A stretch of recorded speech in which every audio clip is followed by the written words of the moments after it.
Merhaba arkadaşlar, sevgili ve değerli izleyiciler, kanalımıza hoş geldiniz.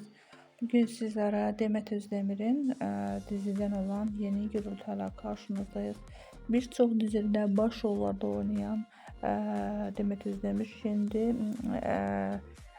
Eşref dizisinde başrollerde oynuyor.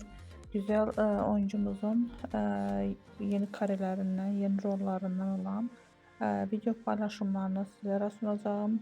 Umarım videomuzu beğenirsiniz. Buyurun videomuzu izlemekte kalın. Hoşça kalın arkadaşlar. Bizden bu kadar.